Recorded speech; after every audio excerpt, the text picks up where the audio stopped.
Ladies and gentlemen, welcome aboard the Wright Flyer. I'm Randy Wright, and I'll be your captain on this solo flight special edition of our state-of-the-art radio program. Folks, this will be the final boarding call, so if you please, claim your seats, fasten your seatbelts, kick back, relax, and enjoy the show while I go ahead and delve into the pre-flight checklist, as there really is a lot of news and information to get to before I may fully indulge you with your in-flight entertainment. Well, folks, if there is one thing that my first officer, Jeremy Grapington, and I are perfectly, freely, willing, and able to admit, it's that we're willing to give credit where credit's due. And one area where we have been willing to admit this, particularly in the face of last night's Badger State primary results, is that we need to reevaluate a claim that we used to make, or a repeated claim that we have made about the polls. We've stated numerous times on past episodes of the Wright Flyer that we haven't given much credence or credit to the polling information. The reason being is there are numerous examples, particularly with respect to presidential election cycles in the past, of the polling information being abysmally incorrect. Folks, you'll indulge me for a moment as we roll the hands of time back to the year 2004 and reevaluate some of the polling data that occurred during that rather heated, contentious, and personal presidential election cycle.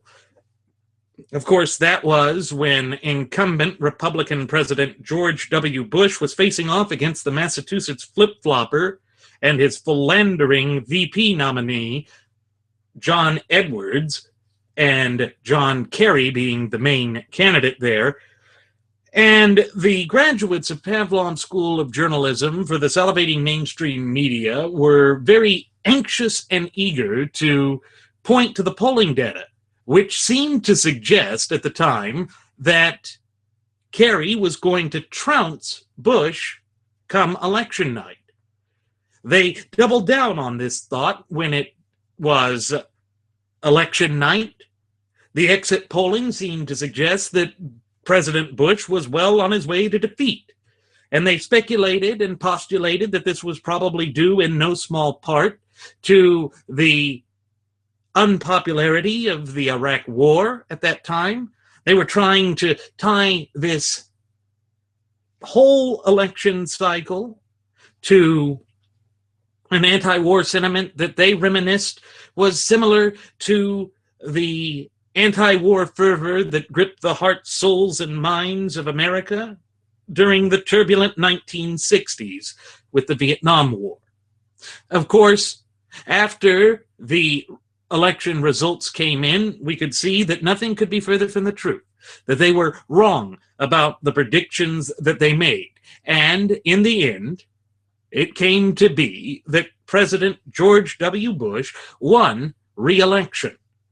You know, folks, it's for that reason that Jeremy and I are slow to give credit to the polling data, because in all of those various election cycles, from 2004 onward at least, we saw that the polling data just wasn't that accurate.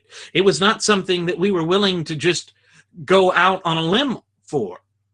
But if there is one thing that the graduates of Pavlov School of Journalism for the salivating mainstream media have been right about with respect to this current 2016 presidential election cycle, it's that they were right when they claimed that we must discard with conventional wisdom in this current election cycle. And that's been the tone of it ever since it became apparent that the New York billionaire, businessman, real estate tycoon, and all-around vulgarian Donald J. Trump, a.k.a. John Barron, a.k.a. John Miller, simply wasn't going to collapse under his own weight, wasn't going to fall victim to his own gaffes, although that now seems to have become a bit of conventional wisdom for this election and is already starting to show signs of fractures and fissures as the Trump train has started to lose steam. Nevertheless, we are perfectly willing to give credit to the pollsters for getting it right going into this Badger State contest. Because going into this contest, they had Ted Cruz showing a sizable lead, a convincing lead against the New York Vulgarian. And then when the votes were handed in last night, it wound up being an undeniable victory for Cruz.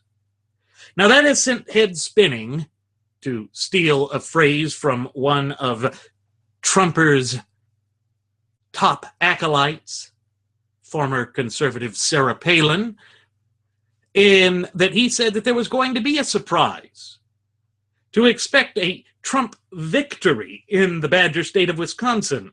But you know what, folks? That didn't come to fruition. And the reason it didn't come to fruition is that Trump has become Trump's own worst enemy. This is stuff you can't make up, folks. Yet it is there. It is an alarming and inherent part of the election cycle thus far. We have seen it repeat itself time and again. And for all that it's worth, what we have seen is that Trump is just unable to overcome his gaffes, particularly the attacks that he's done against Ted Cruz's wife, Heidi.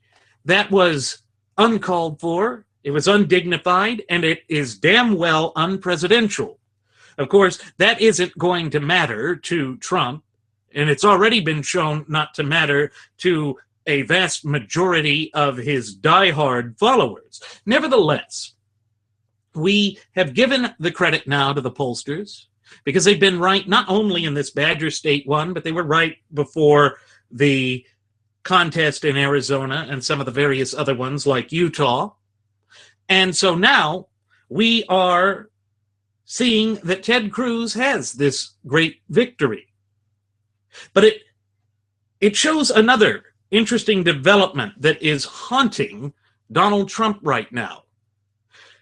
After his former Super PAC manager, Stephanie Siglieski, came out, I believe it was last week, and said that he really wasn't serious about clinching the gutless opposition party or GOP nomination for this 2016 presidential election cycle, it shows that there's another set of alarming evidence with respect to his campaign that once again bolsters this notion that he is not serious about clinching the GOP nomination.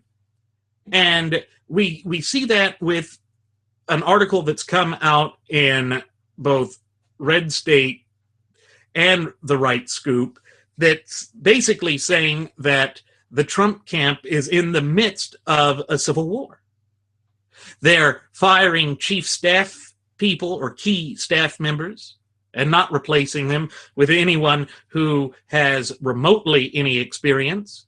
There's also been a pattern of after he's done in a state, he'll just fire the crew there, leaving no framework there for his upcoming general election battle if by some cruel twist of fate he did actually manage to secure the GOP nomination. You see, folks, these are things that we just cannot ignore. These are the facts that are there, and they are glaring, open, and obvious facts. And it's troubling to see that he isn't even going to move forward with any type of plan, that he's just going to sit back and play the part of the Vulgarian as he has been since the start of this cycle. And going back to Stephanie's words, it's basically all just part of an ego trip, that he's doing this to somehow bolster his publicity, to make himself appear more braggadocious than he has been in the past. And I don't know, maybe he's doing that in order to promote ratings for an upcoming reality television program. Hell, maybe that is also the reason why Sarah Palin came out and gave that rambling endorsement of him that she did. Irrespective of what it may be, it comes down to the fact that he really is not playing the part of a serious candidate, that he is not taking on the role of caring about the important issues that matter. And what is so damning about that is when you recall just how important this 2016 presidential election cycle really is, because it's a fight for the future of this nation. It's a fight for whether we are going to remain a representative republic, whether we will continue to adhere to the clear and concise principles contained within the four corners of the United States Constitution, or whether we're going to double down on these failed policies of the Fabian socialists that have been thrust upon us by this Barack Hussein Obama regime. And the fact that we truly have a committed constitutionalist in this race, a man who says that it is we the people who are the ultimate wielders of sovereignty, and therefore it is we the people, the popular sovereigns, who are entrusted with saving this country, and that he will return the government to strict adherence to the tenets and principles contained within the Constitution. Folks, that is the dream candidate that we have been waiting for so long. It's not that he's going to be a savior, because that duty and obligation, by the very design of our federalist system, falls squarely on our shoulders. That's our duty and our obligation as popular sovereigns. Nevertheless, it shows that he is willing to use the key, being the Constitution, to unlock the chains and shackles of governmental tyranny and bondage, thereby allowing the popular sovereigns to stand up and do their part, to do their obligation, their duty, and their responsibility. That is the catalyst of what is so important for this 2016 election cycle. And that is why it is so bizarre that Donald Trump chose this election cycle, of all election cycles, to throw his hat in the ring, when in fact he is not committed to winning, when in fact his entire purpose here is just an attempt to bring about his glorification, his vainglory. It's beyond belief, folks, and that's the problem. It shows that his ego matters more than the nation. When you stop and think about it, it's more important to put the best interests of the country ahead of your own personal interests.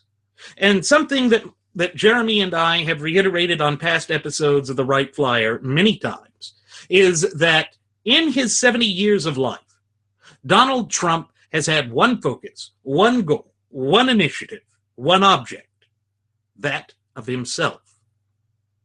Folks, that's basically classical narcissism. He is the classical case definition of a narcissist.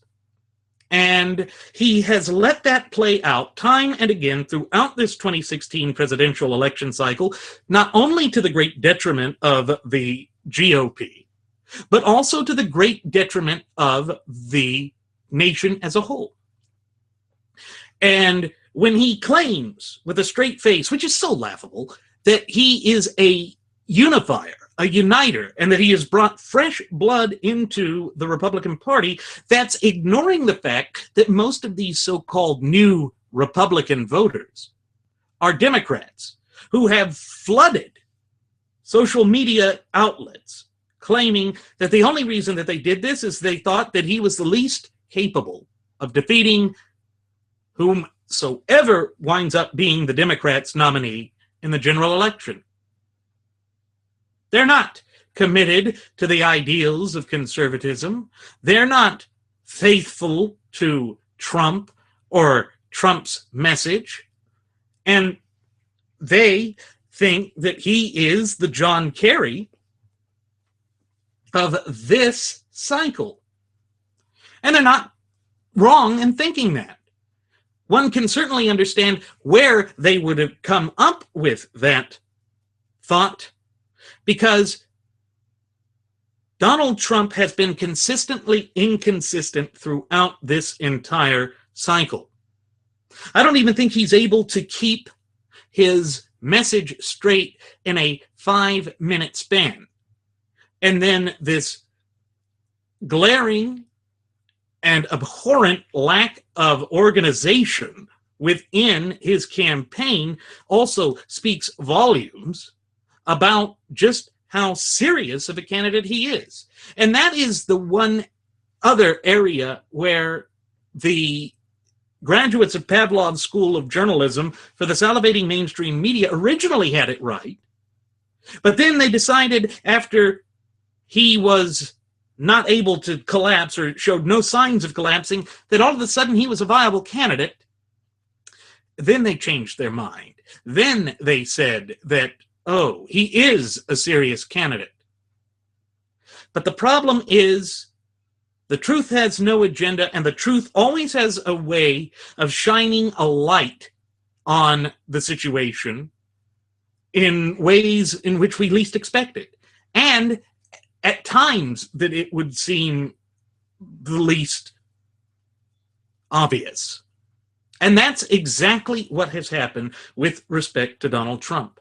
And it's part of the reason why he has started to suffer, why we've started to see his campaign slow and lose steam. If he is unable to put a muzzle on his flapping gums, for lack of a better term, then he is not going to be able to win in the general election. He has lost in 12 successive polls, head-to-head polls, against either Vermont Senator Noidface Boy Me Sanders and Hillary Rotten Clinton. That's staggering, folks.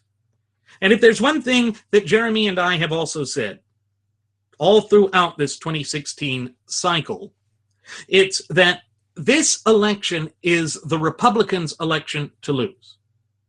We are the ones that could lose it, because the Democrats are having to live under that vesperous, amorphous, miasmic shadow that has been the disastrous 2 terms of this Barack Hussein Obama regime. And there can be no question that it has been a disastrous regime. America is certainly no better off now than they were this time 7+ years ago, when Obama first assumed the reins of political power in this great representative republic of ours. And that has come to fruition time and again. And Obama, in his ham-handed fashion, has just doubled down on these Fabian socialist policies of division, these policies of reckless abandon and destruction. It is wanton. It is purposeful. And it draws me back to something that Narco Rube EIEIO had said during one of the debates. You know, when he finally decided that maybe it was a good idea to stop attacking Cruz and go after the Ducking Dawn. He said that Obama knows exactly what he's doing. For once, he was right. He was right. Obama does know what he's doing. Think back to when he was vying for the presidency the first time, all the way back 8 years ago in 2008, when he said unequivocally that we are 5 minutes away from fundamentally transforming the United States of America. That was their goal. That's what they were seeking to achieve, what they were striving for. And we now know, without any question or without any hesitation, exactly what he meant by those now infamous words. And then fast forward, or flash forward to the 2012 re-election, when he said, if you're a small business owner or a member of the private sector, you didn't build your business, somebody else did that. You see, the Fabian socialist ideology just oozes from every orifice and pore of the Obama regime. It's disastrous, it's disgusting, it's divisive, and it has no place in an open and honest society like that of the United States. And therefore, this is the legacy that the Democrats are going to have to run on. They're not going to be able to distance themselves from it because that's exactly what their platform has been built upon. In fact, to truly satiate the insatiable desires and socialistic tendencies of their base, they're going to have to take it even further. And that's where Vermont Senator Nerdface Boing Sanders enters the picture. He enters the picture because he is, without question, a self-avowed democratic socialist. Folks, in years past, that would have destroyed a candidacy before it even started. But that is how far down the road we have gone.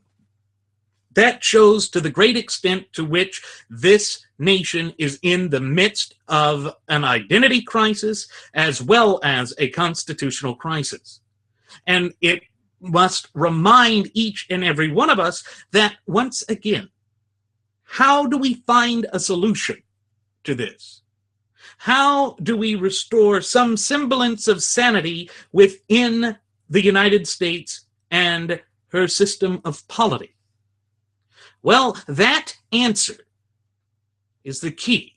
And that key has been with us since the inception of this nation over 230 years ago.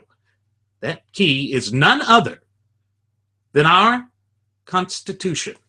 The United States Constitution does so much. It serves as the supreme law of the land pursuant to Article 6, Clause 2. It gives the basic definition of American citizenship. It delineates the proper scope and application of governmental authority and power. It shows who the true ultimate wielders of sovereignty are. And that is amazing, particularly when you recall that it is the longest running uninterrupted constitutional or governmental document in all of world history. And 230 years or more is a long time to remain in place. Think about it. We've seen in that time monarchies fall. We saw the French Revolution. We saw the Year of Revolution in 1848. We saw the fall of Tsarist Russia. We saw the rise and fall of the Soviet Union during that time. We saw both world wars in that time. We even went through our own civil war before that. That is an amazing testament to the infinite wisdom and foresight that our founding fathers had when they drafted that marvelous and miraculous document. And it also is a great testament to the divine inspiration of that document.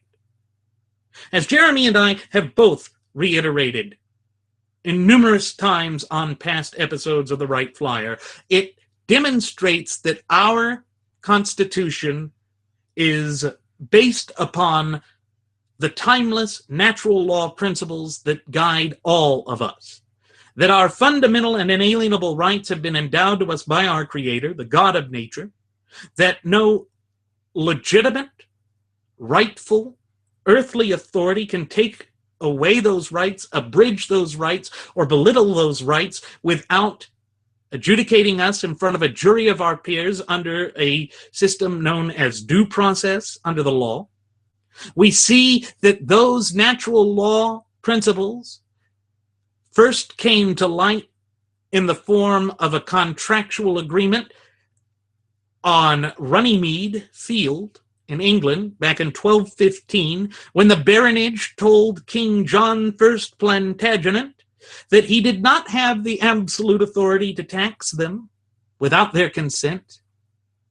We see all of these natural law tenets stretching throughout the annals of history, coming to touch the heart and soul of the American people to this very day.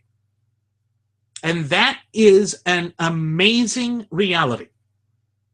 And what makes it even greater is that our Constitution is perhaps the best embodiment of all, no, in fact, it is the best embodiment of all of those natural law tenets that has ever been achieved by mankind in all world history. Stop and think about just how important that is, and just how much of a reflection on us that is. It shows that we are the standard bearers for liberty and freedom for the entire world, that we are the benchmark upon which all people who strive to live free and to have true justice and a true sense of equality strive for. We are the impetus behind so many movements for liberty. That's the spirit that is artistically represented by the Statue of Liberty. These elements, all of which have been encompassed and helped define the term of American exceptionalism, are an undeniable part of our national character, heritage, spirit, and above all, identity. And what's so tragic is that when we look at the current state of affairs in this great republic of ours, we see all of that is put in immediate danger. It's put in immediate danger by the twisted, dark machinations of the Fabian socialists, the people like Hillary Rotten Clinton, and even more so by people like Vermont Senator Bernard Sanders. They don't like the things that we have accomplished. They try and paint it in a game of semantics as negative rights, as if our founding was just an act of abhorrent violence onto the world, that it was stolen and that it was wicked to its core. Of course, nothing could be further from the truth, and it just goes to show just how intellectually disingenuous these frauds and hucksters are. And I am going to throw the New York billionaire, businessman, real estate tycoon, and all-around Bulgarian Donald J. Trump, a.k.a. John Barron, a.k.a. John Miller, into that mix as well.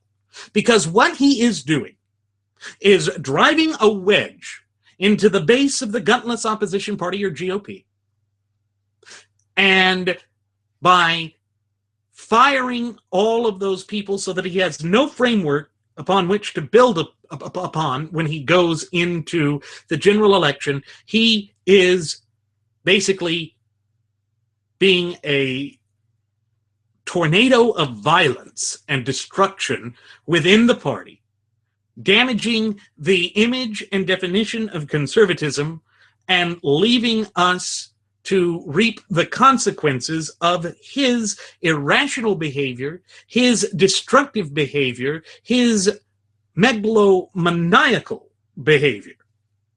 That's unacceptable. It's unacceptable because it puts all of our hard work at risk. But there is an important positive message to take away from this. And that is, when you look at the amount of preparation and hard work that Ted Cruz has put into his campaign, we see that it is starting to come to fruition, that it is starting to bear fruit, and that he has the wherewithal to take this country back from those nefarious Fabian socialist forces that would annihilate everything that we hold near and dear about this great representative republic of ours. That should give courage to all Americans. Yet we see this disastrous notion of Cruz derangement syndrome, or CDS, play out time and again. Why? because people have convinced themselves that it's a bad thing to be self-responsible, to be self-accountable, to be held to a standard of greatness. Why? We here in the United States have never backed down from a challenge. We here in the United States have never been afraid to stand up for what we believe in. That is a quintessential part of being an American citizen. That is something that we used to be proud of, and that we were frequently willing to live up to. But we see now that the Fabian socialist indoctrination of up-and-coming generations for decades has left its mark. And that mark is a dangerous mark, because it leaves the country weaker. It leaves us exposed to further attacks, further degradation, and further disintegration of all that matters in a representative republic. Because remember, part of what a republican system of government like ours requires is an informed voting population. That is a critical part, a critical aspect, one of the fundamental pillars of our system of polity in this great country. And we have forgotten it. Instead, it has degenerated into the politics of shallow, empty, meaningless platitudes, verbose and grandiose promises which cannot be maintained, that have no bearing in reality, which will only fester and lead to more anger. And that's exactly what Trump has been resonating with, this blind rage that has captured the hearts, souls, and minds of his most ardent acolytes. That it's not something that makes me angry, it's something that makes me feel sorry for them. Because on a vast majority of the issues, these disillusioned conservatives who have fallen in line behind the Pied Piper of disillusioned conservatives are going to be led astray and off a cliff, and their reputations will be shattered. At some point, we are going to have to come together and recall the better good of the nation. That notion that this nation is greater than the sum of its parts, that must become a central pillar of our polity once again. Because if it does not happen, and if we do not return to that, we are going to see this nation continue to experience the death spiral that it has for decades now. The Fabian socialists have been working tirelessly and nonstop towards their wicked, maniacal, and twisted goals for well over a century. And they show no signs of backing down from that, from pulling away from that, or second-guessing that. They never will. They are extremely dedicated to it, and they are extremely motivated to carry out their task, irrespective of the harm that it will cause the country. In fact, the more harm it causes the country, the better they like it. That is a staggering reality that we cannot ignore and that we must keep in mind, particularly heading into this general election come November. Folks, there's another aspect to all of this that really does start to take on an air of importance. In politics, despite the fact of it being a very nasty, brutal game, there still is a code of cordiality, a code of conduct that we expect candidates to follow. And the reason that we expect candidates to follow it is not even so much for the sanctity of their candidacies, but rather it is to respect the decisions of the ultimate wielders of sovereignty, we the people who have gone out into the primary process and cast our vote for a particular candidate. Now again, this would seem to be news for the New York billionaire, businessman, real estate tycoon, and all-around vulgarian, Donald J. Trump, a.k.a. John Barron, a.k.a. John Miller.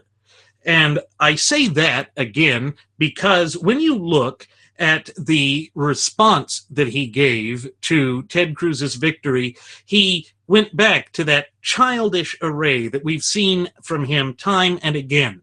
He is not a graceful loser. Rather, he is a sore loser. He came out and insinuated that Ted Cruz was a Trojan horse candidate being used by the party bosses. Now, come on, Donnie. These are the same party bosses that you have tried to grease the palms of over 30 years, more so on the side of the Democrats than on the Republicans. This is what you have done time and again, exposing yourself as being consistently inconsistent. It shows you have no convictions, no principles. And that doesn't do you any good, and it doesn't do any of us any good. But that's the problem. He single-handedly has dragged this entire election cycle down into the gutter, and that has been to the great detriment of we the people. But worse still, he fulfills all of those ridiculous two-dimensional straw man type arguments and caricatures that the left attempts to typecast the right with time and again. When you look at the war on women, that ridiculous claim, he fulfills it because he stands behind that thug of a campaign manager of his, Corey Lewandowski, after he assaulted Michelle Fields. And his followers have been gnashing their teeth in their vile and ugly attempts to attack her. Now, not all of them. I would say that it's just a vocal minority. But that's the problem. The vocal minority, the group that goes throughout all of the channels in social media, those that run around hurling death threats, they're the ones that start to color the entire campaign. And remember that in the arena of politics, perception is more vital, carries more meaning than oftentimes facts do. Now, that doesn't mean I'm condoning that. It's just a simple state of facts. It's just the facts, folks. But we have seen that the way he goes out and just expresses that anytime he doesn't win, it's cheating. No, Donnie, what it is the expression of the majority of the voters of that particular state.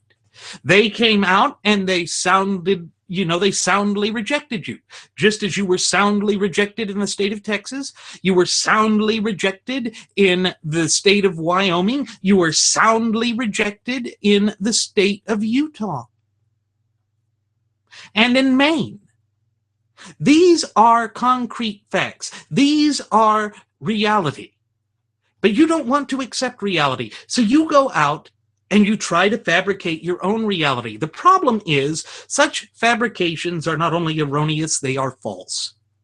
It is tantamount to lying, and you have shown that you're very good at not only lying, but projecting the fact that you are perhaps the largest liar, or to steal one of your parlances here, the bigliest liar in this entire 2016 presidential election cycle, at least on the Republican side.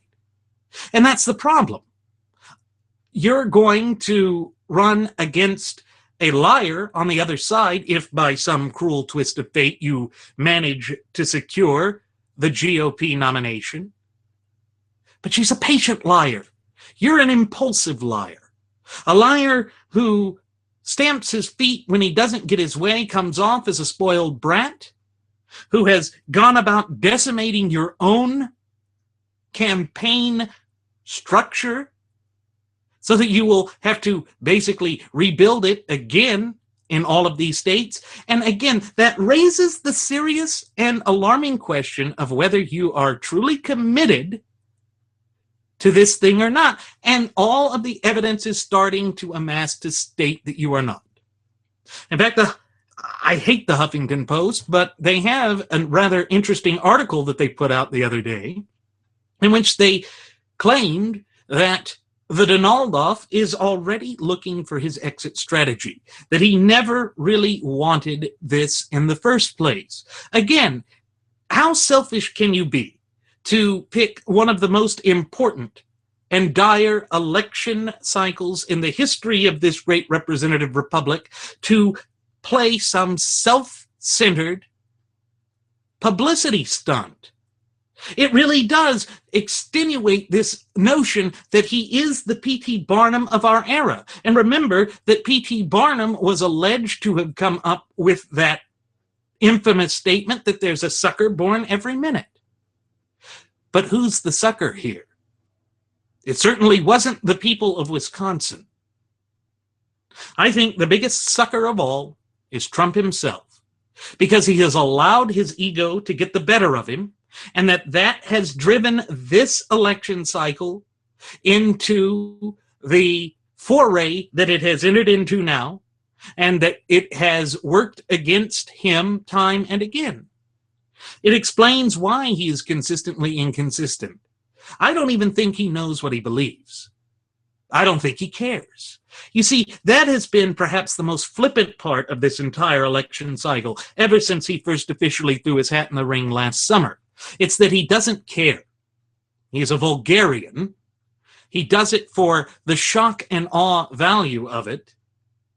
And due to the raw emotionalism that has been unleashed like a tidal wave in the Republican base, due in all facets to the fact that the detente wing, the so-called establishment wing of the gutless opposition party, has betrayed and lied to that base over and over again, essentially fiddling while the nation burns around them, is engulfed in the flames of deceit, deception, hate, narcissism, anarchy, chaos, and destruction all around them.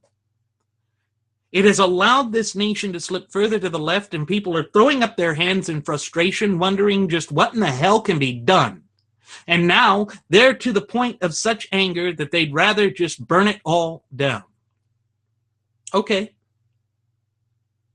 But remember what I said in yesterday's Solo Flight special, that if we turn back the hands of time to the 1600s and the English Civil War and the establishment of the Protectorate and the rise of Lord Protector Oliver Cromwell, we saw a similar situation.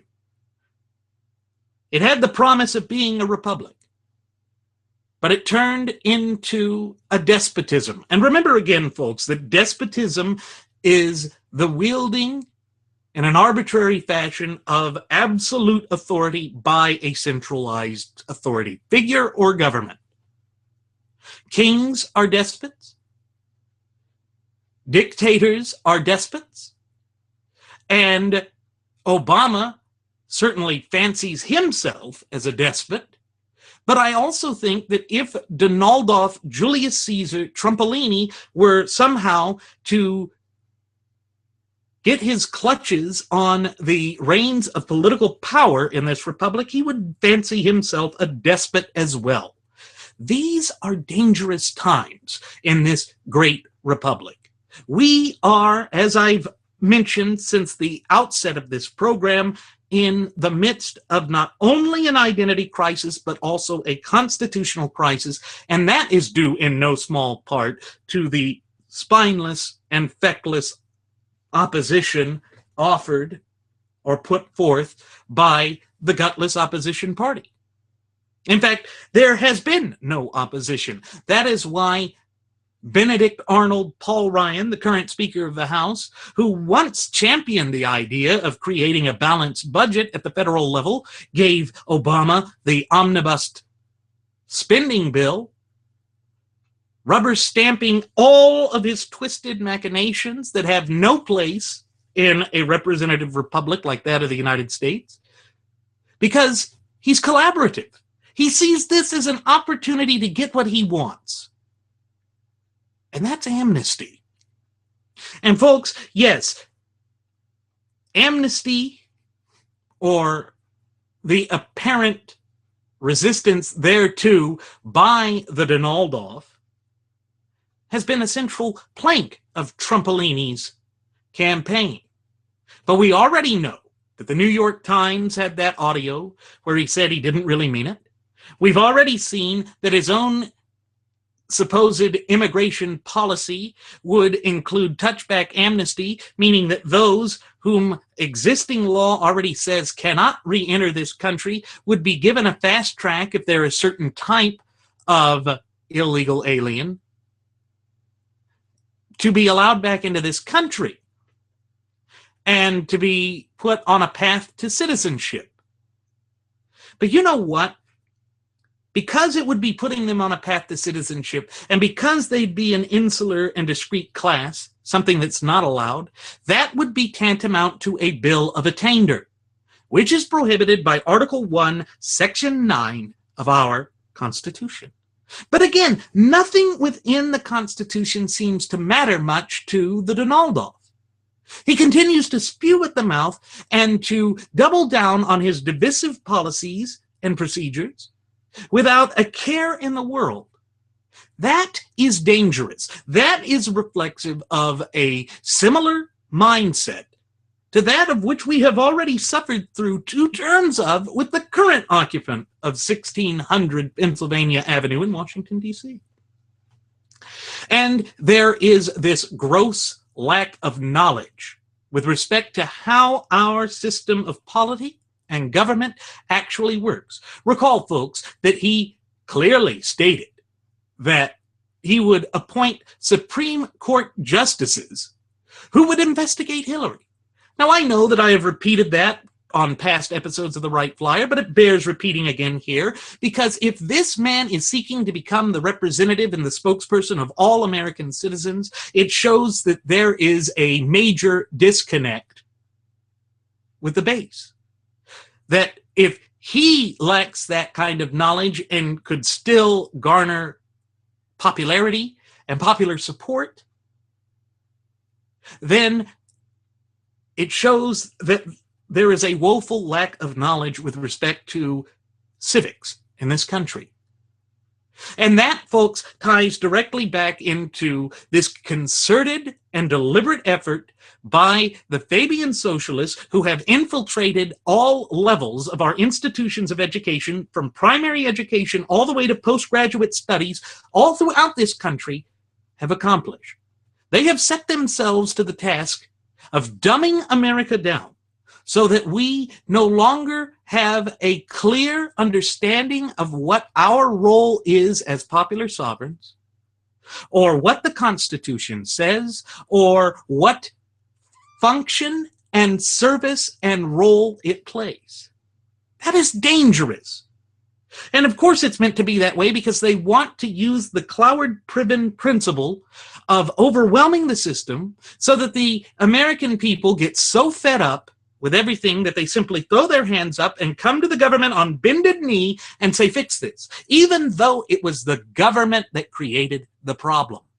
A government that has also been infiltrated by these nefarious Fabian socialist types. These Fabian socialist types, they are truly wicked. And it can be seen in their iconography, which, going back to that little society that was established in 19th century Great Britain, of deceitful people, naming themselves after the Roman general who used incremental steps to draw the Carthaginian general Hannibal further and further away from his supply lines, thereby making him vulnerable, so that General Fabius and his Roman legion could crush and destroy him. That's what they were. But the iconography was that of a wolf in sheep's clothing. And when that became well known, they abandoned it. But they didn't abandon that characteristic, that central staple of their philosophy and ideology.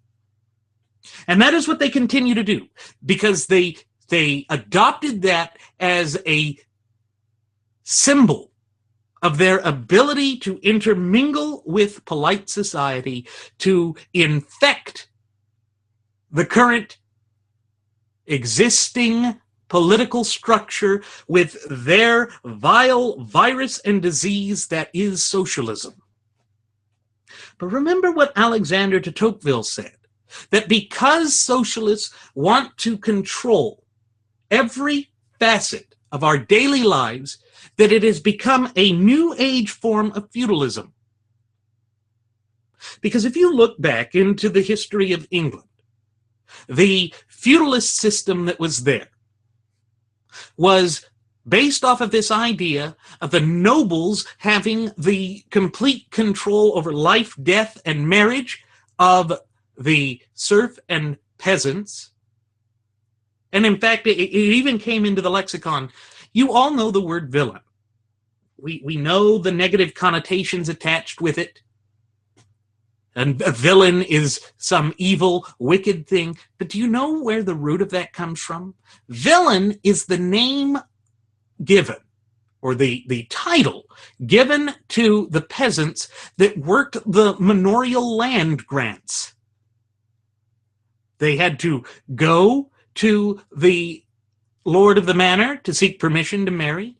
They had to go to the lord of the manor to seek permission to travel. They had to go to the lord of the manor to pay for their food, to pay for their housing, to pay for the fuel that would provide them with heat in the winter, even if it was on their own little parcel of land. But that's the thing. They didn't own the land. They didn't even own their right to life.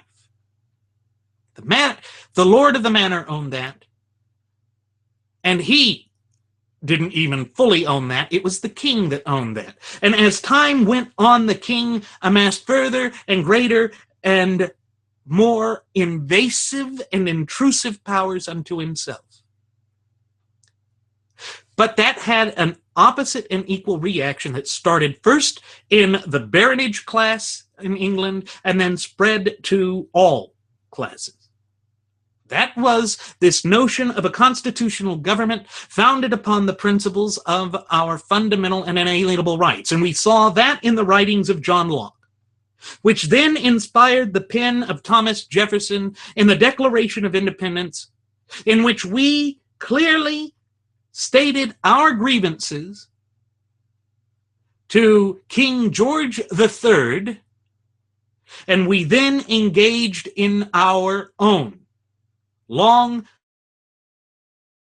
bitter, drawn-out struggle for independence.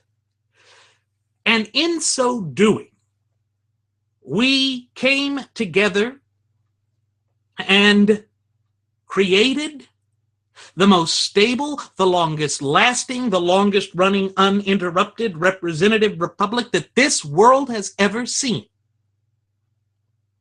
But now, through the march of time, and as the sands of time continue to pour through the hourglass, we see that the United States government has started down, via entropy, a path of corruption, degradation, self-aggrandizement, and tyranny.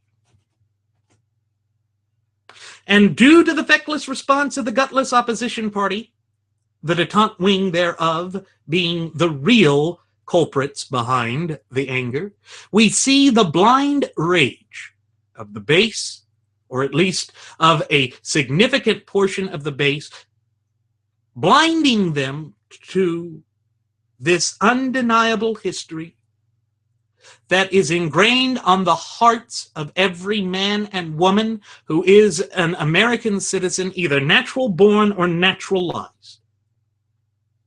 And they are threatening to burn it all up in the hopes that if we could just start all over again, that we would be able to recreate what our founding fathers did? Not easily. But I am cursed with the affliction of being an eternal optimist. I think that we will do the right thing, that we will wake up to the staggering amount of danger that a candidate like Donald J. Trump, a.k.a. John Barron, a.k.a. John Miller, actually poses, not only to the Republican Party, but to the conservative cause right here in the United States. We have to, because the Fabian socialists are at such a point now that they see a light at the end of the tunnel, and they think that that is what is ushering them on to the ultimate culmination of all of their twisted, intricate plots that they have incrementally been marching towards for well over a century now. And they think that they are ready to spring their honey trap on the American people, thereby trapping us in that twisted, dark, maniacal system of socialism.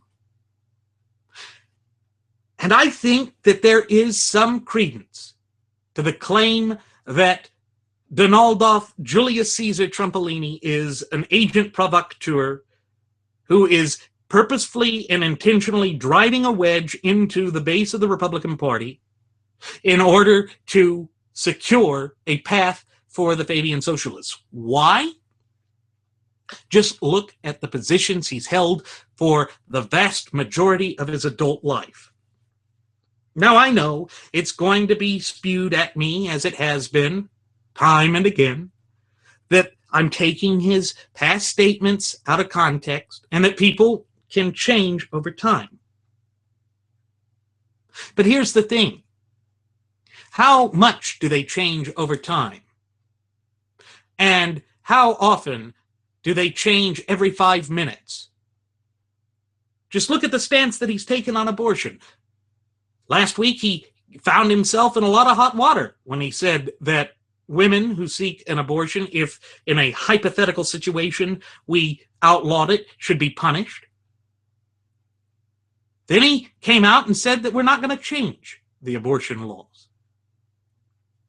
Again, it shows that he is consistently inconsistent. And that is the same type of characteristics that we saw with John F. Kerry on the Democrat side back in 2004. Did that spell victory for the Democrats? Or did it ultimately lead them to defeat when they thought they had a chance to go after a wounded Republican president engaged in an unpopular war, at least conjured up that way in their mind?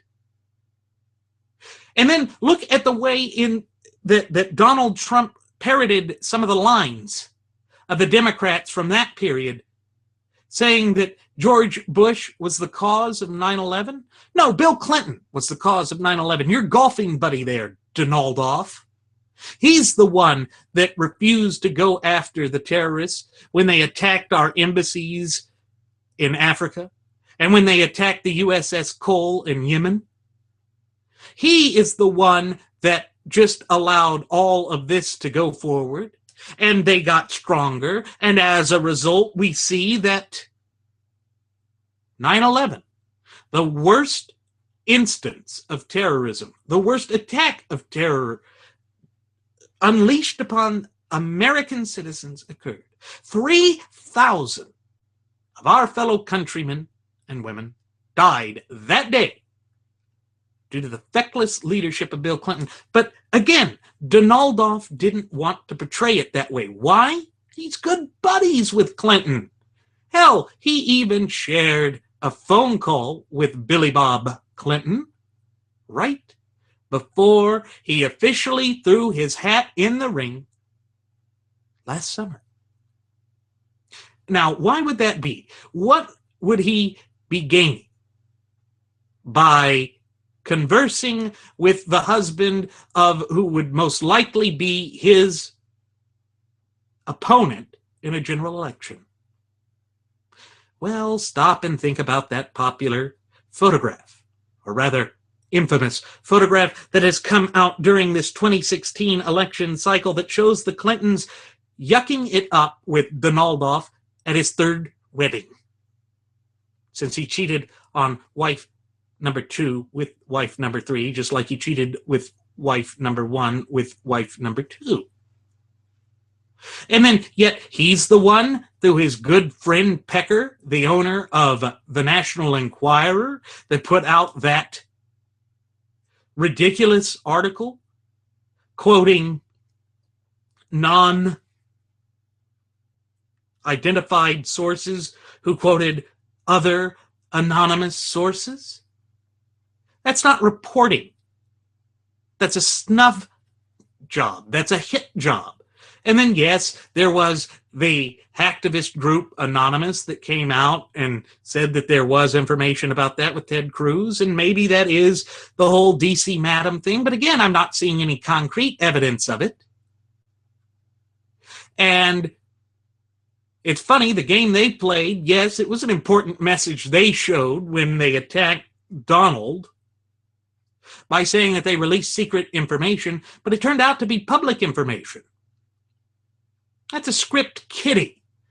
A 4chan board member. There's nothing wrong with the 4chan boards. It's where they like to meet and fraternize. There's nothing wrong with that. But look, when it comes to this sort of thing, it has to be based on concrete evidence. And I just haven't seen it. Maybe I'm blind. I know that there have been a lot of commenters that come out here and say we're blind. My favorite is that we're a bunch of low IQ people. That may be. But it doesn't really matter. Because what we're speaking to is the truth. We're speaking to the Constitution. We're calling things as we see them. If that's wrong, then so be it. We will admit that it's wrong if we see anything that is of concrete proof. But we haven't seen that yet. And yes, we would hold ourselves accountable to that. That's the vow we've made to you. That is the reason we are the New Resistance. We are going to try and keep things as open and honest as possible here on the Wright Flyer, because we know that the graduates of Pavlov's School of Journalism for the salivating mainstream media sure as hell haven't done that. They haven't made that a central part of their ideology or of what they are attempting to convey. Rather, they've gone about this whole twisted, maniacal agenda of theirs time and again in order to push forth this twisted Fabian socialist ideology. But who does it benefit? It certainly doesn't benefit the American people. And that's what we lose sight of. We lose sight of the fact that we, as the popular sovereigns, are far more powerful than we give ourselves credit for. That we don't realize that we have that sort of power. But we do. That is an integral part of who we are. It's an integral pillar of this representative Republican form of government that we have.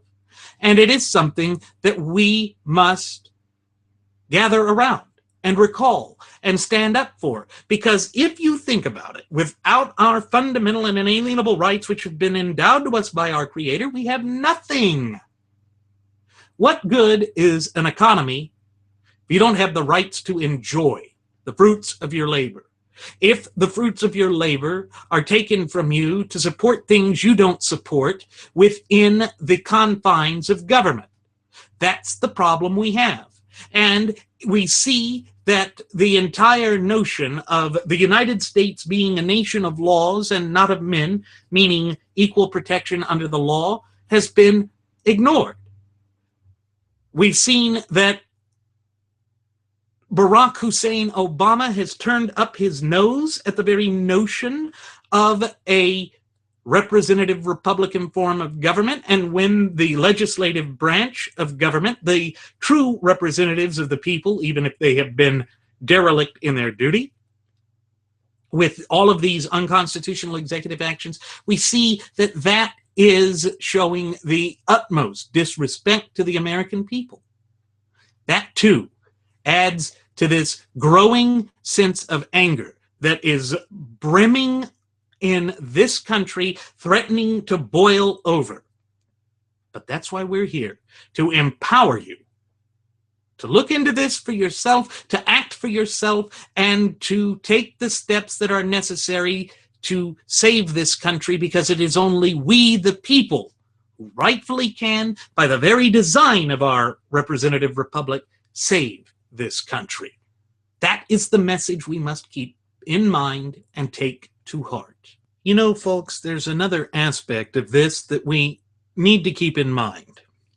When you look at the decay of Donald's party structure or campaign camp's structure, it shows that it's in disarray, just like his political message. That's the thing. If you don't stand for something, if you don't really stand for something or believe in the message that you're conveying to the American people, trying to convince them that you are the best qualified to be their pick for commander-in-chief, it's going to reverberate throughout the edifice of this campaign structure that you've built for yourself. That is a problem that is afflicting Donald right now. And it's a major problem. It's one that should alarm anyone who is seriously thinking of supporting him. The problem is his voters don't want to believe in fact. His supporters don't accept facts. They all see this as some grand conspiracy against their messianic figure. And that's troubling, because when you stop and think about it, it means that they're so angry, or they're so wrapped up in idol worship, that they don't recognize the trees despite the forest. That means that we would go into the general election and face an uphill battle, particularly if he is the nominee, because it would be decimated by all of these staff members that he's fired. He hasn't kept a working structure in the places that he's already been, and even in the states in which he's won. Now, that does not convey a message of confidence. That does not display something of an organized campaign. And then we see that, like a minion or a doppelganger of the head of the Trump movement, his campaign manager, Corey Lewandowski, has been running around trying to force himself as some pillar of authoritarian despotism within the rank and file of the Trump camp. Now, that is not reflective of good judgment. That is a sign of desperation.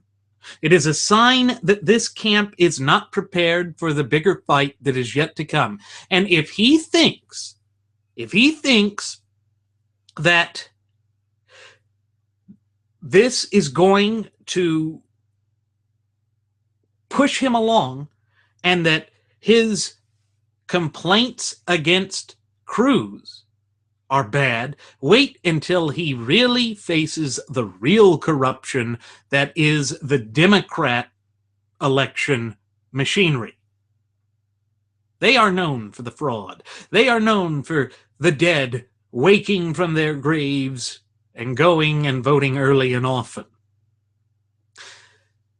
That is going to be the real fight, because that's when the graduates of Pavlov's School of Journalism for the salivating mainstream media will pull their kid gloves off. That is when they will ensure that all of these consistently inconsistent statements will stick, that he will lose the veneer of being Teflon Donny Boy, and it will result in a resounding and crushing defeat of the Republican Party in the general election. And it may even threaten to take the majority that we hold in the House of Representatives and the Senate.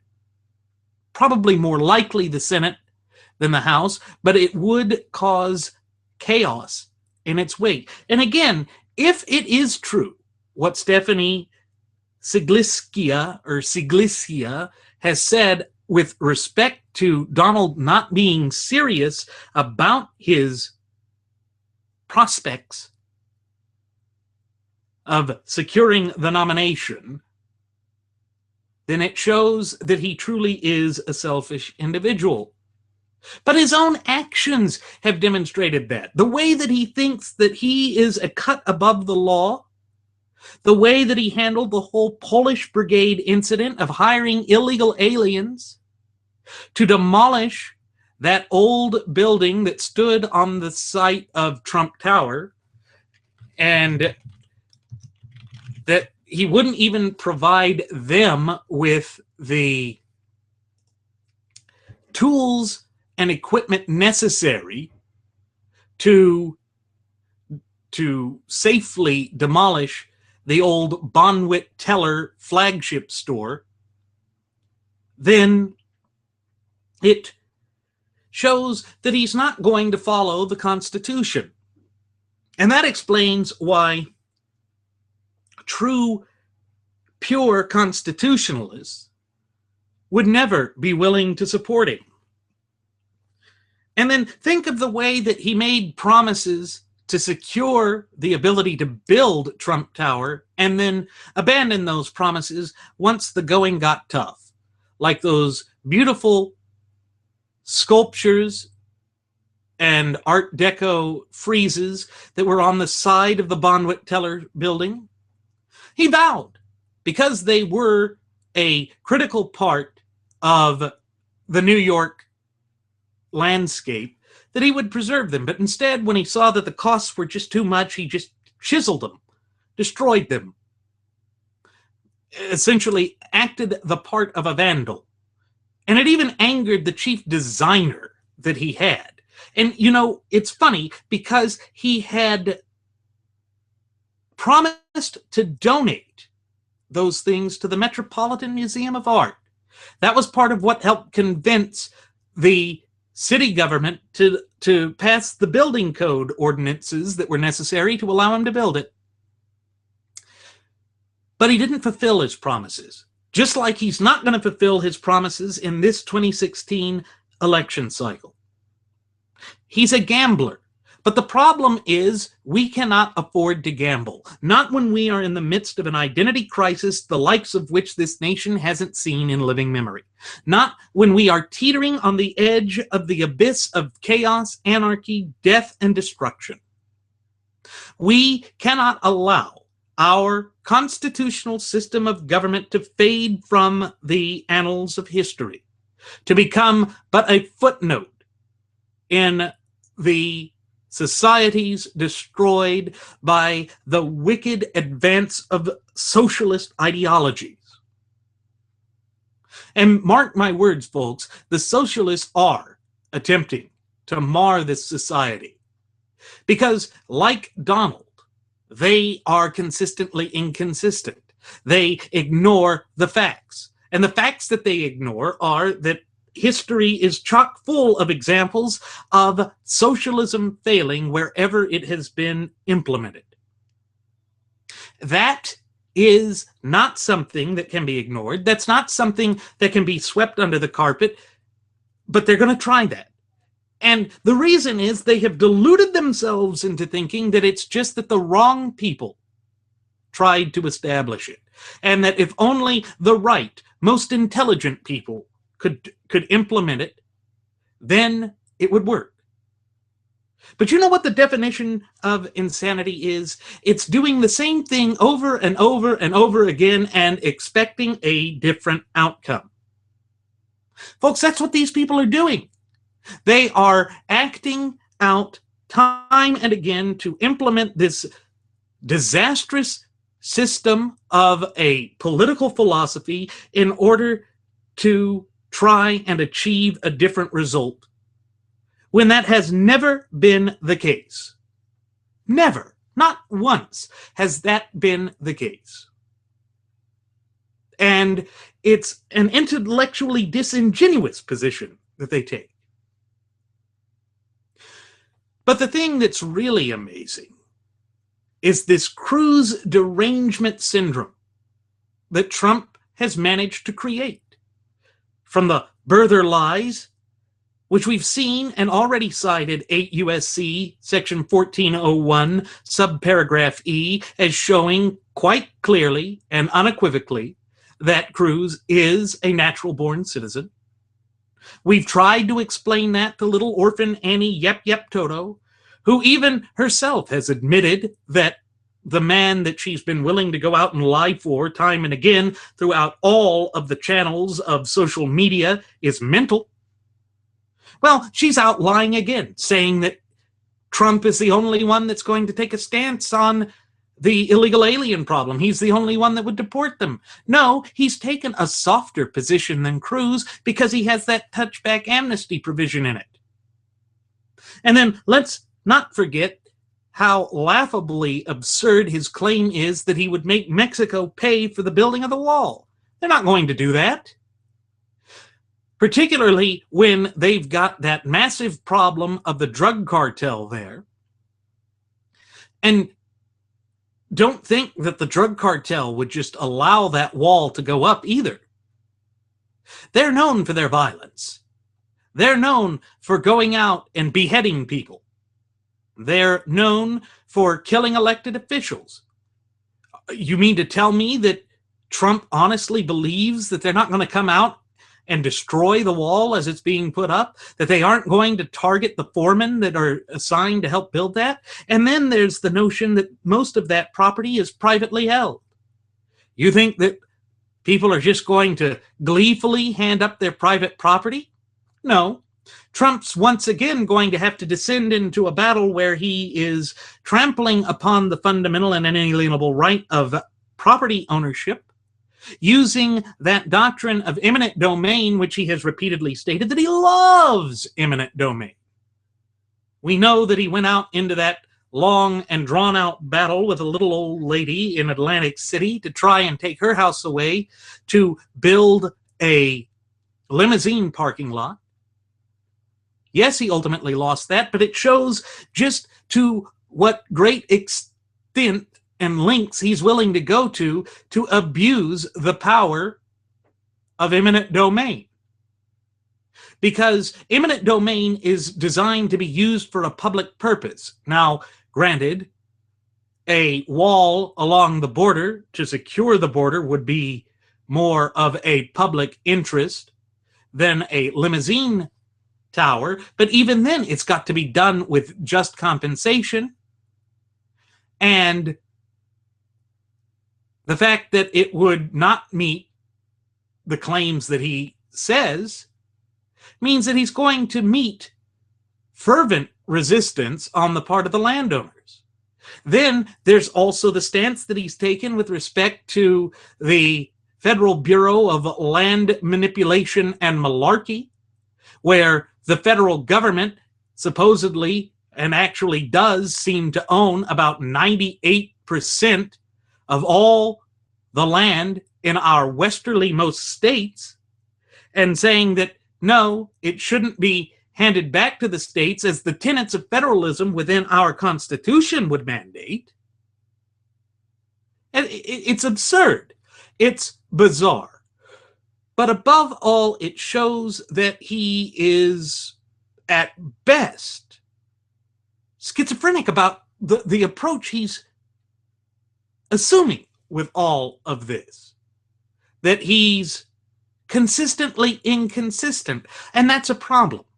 Because what this nation needs now more than ever is a return to the mandates contained within the clear and concise language within the four corners of our Constitution.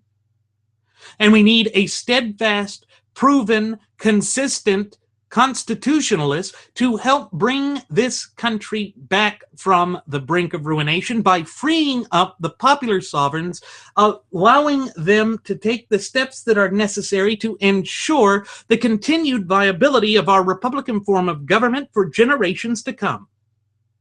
Because that has come under an incessant and deliberate nonstop attack by those nefarious Fabian socialists who have taken complete control of the Democrat Party, who have infiltrated our information media sources, who have indoctrinated America's youth in our institutions of education throughout this land from from coast to coast and border to border. But if he's not even serious about his candidacy, it means he's not serious about all of this stuff that he's been pledging, which is what we have been saying all along right here on Radio Aviation Excellence, the Wright Flyer. These are the simple facts that cannot be ignored. They explain why he is such a lightning rod of controversy. And because he doesn't care, and because it's not about the nation for him, he can go out and play the part and role of the vulgarian, irrespective of the harm that it causes to the nation at large. But the bigger problem is he is playing into the hands of the Fabian message that we are a bunch of bigoted, sexist, hateful individuals, and therefore should be opposed at every available opportunity, and demonized, and dehumanized, and marginalized. That is their goal. That is what they have been working for over a century now, and he is practically handing it to them on a bigly gold platter full of fraudulent Trump steaks. That doesn't do the nation any good. And it should be infuriating to his followers that he's not standing up for them. But they refuse to see these facts. They refuse to see that he is not who he claims to be. And here's another significant question. Why, throughout all of this, has he spent more time, effort, and zeal attacking supposedly fellow Republicans than the real opponents? He's distracted us from doing that. He has violated that Reagan commandment that a Republican shall not attack a fellow Republican. That has shown to the great extent to which this entire election cycle has plunged into the gutter. It's a schoolyard bully tactic, and that drove the people in Wisconsin to band together in an anti-Trump coalition to throw their support behind Texas Senator Ted Cruz. Now, that doesn't mean that Ted Cruz is some sort of Trojan horse candidate being utilized by the party bosses, because it would go against the party bosses' interest to then turn around and betray Cruz and his supporters. Look at how well their candidates have fared. There's the establishment son of a postman, John Kasich, who won exactly 0 delegates last night. He has no chance of securing the nomination except through some underhanded technicality where even then it doesn't really appear that he would get it. And he's gone nowhere. Nowhere. He should get out, but he doesn't want to. And you see, part of the problem is Cruz would have had all of the delegates if it hadn't been for a tie in one county in Wisconsin on its westerlymost border. And it wound up being a tie there because Kasich stole votes from Cruz. Yet it's Donaldoff, I guess, creating plausible deniability, going out there saying that Kasich should drop out and that Kasich stole votes from him. No, that's not the case. Kasich is going to hurt the real constitutionalists because he is part of the detente wing of the gutless opposition party, or GOP. And those who suffer from Cruz derangement syndrome, or CDS, are going to flock to him before they'd flock to Trump. You see, it's this type of divisiveness that we have seen just brood within the rank and file of the GOP that has led to these sorts of bitter fights. It's the betrayal, time and again, by the party bigwigs against the will, the hopes, the dreams, and the aspirations of the base of the Republican Party that has led to this all-out civil war that is threatening to consume us and leave us so divided that we will be broken going into the general election. And perhaps that was the goal all along, to ensure that the Fabian Socialists could have an unimpeded path to 1600 Pennsylvania Avenue, the White House. That has been their goal, and I think that that has also been a goal of the New York Bulgarian. Now, I don't say that to be crass. I don't say that just to be shocking. I say that because I look at the circumstantial evidence as it is out there. I look at the people that Donaldov, Julius Caesar Trumpolini, has associated himself with for the entire breadth of his adult life, and the policies that he has supported for the vast majority of his adulthood. And I see that it's inconsistent with the positions that he is claiming now.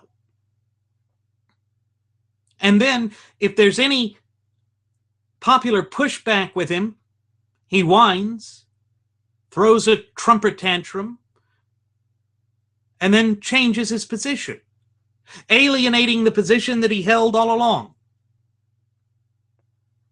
And this woeful pattern of refusing to learn how our system of polity works shows that he is not serious about this.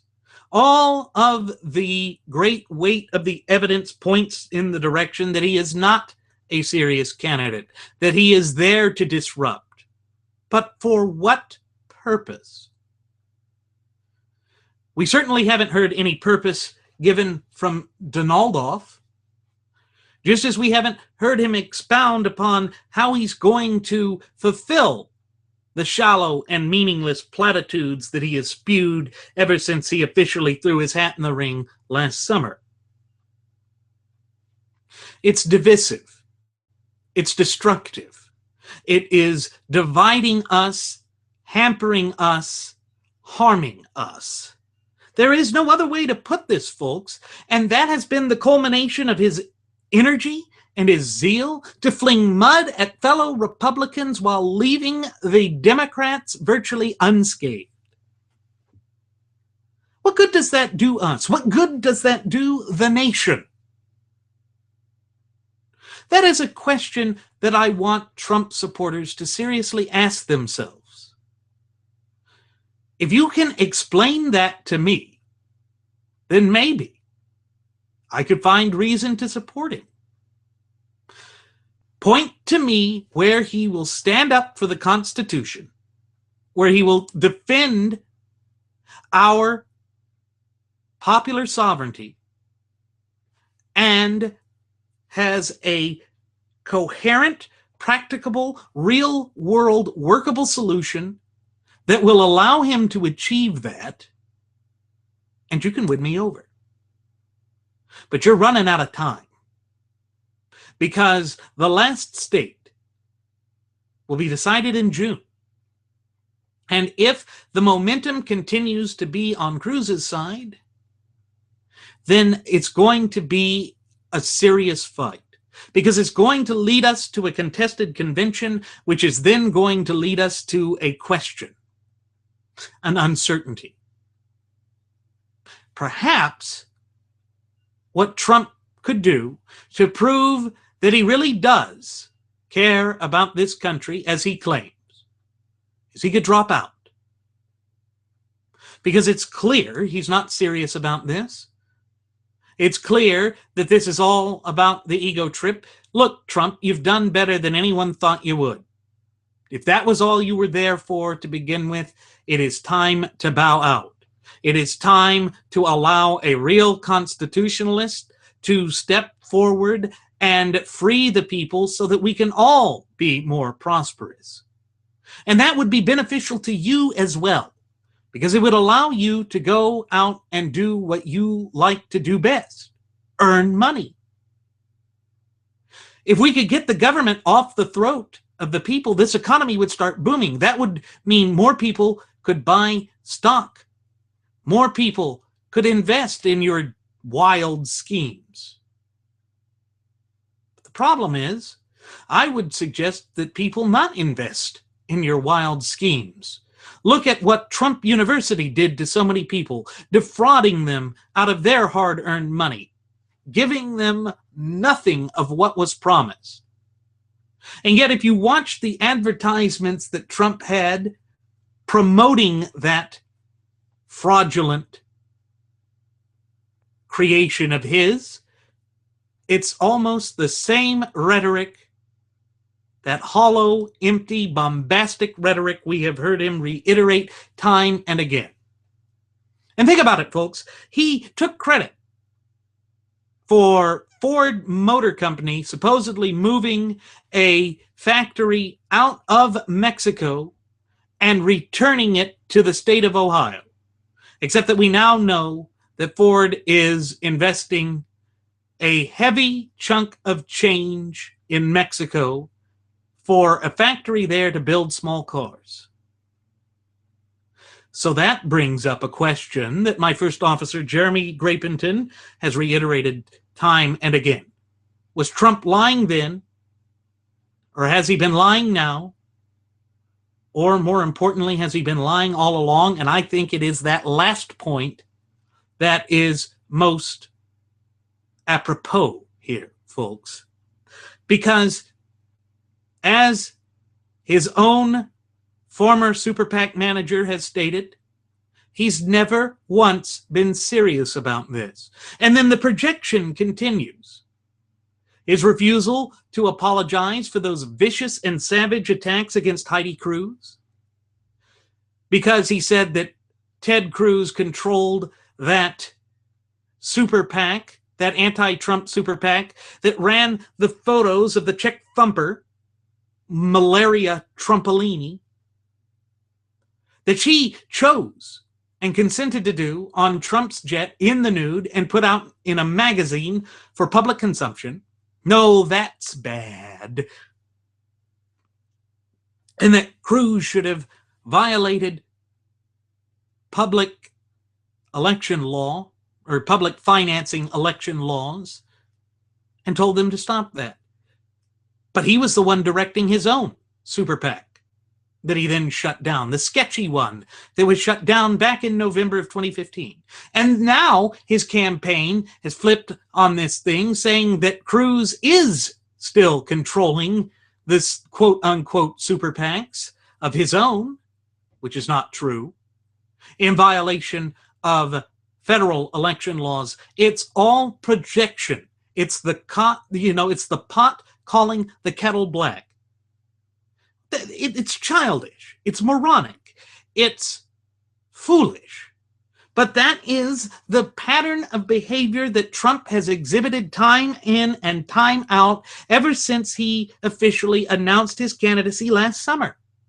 And it has shown that this entire election cycle has gone into a death spiral, making a mockery of our representative Republican form of government. And haven't we had enough of that? Under the yoke of this disastrous Barack Hussein Obama regime that has pitted American against an American. Now Donald is pitting Republican against Republican, and the division continues. The strife continues, and the anger continues to threaten to boil over. We cannot accept that. We cannot promote that as the way forward for this country. It's harmful. It's detrimental. But above all, it's suicidal. Why? To what end does it meet? Folks, ultimately, I don't think it really matters.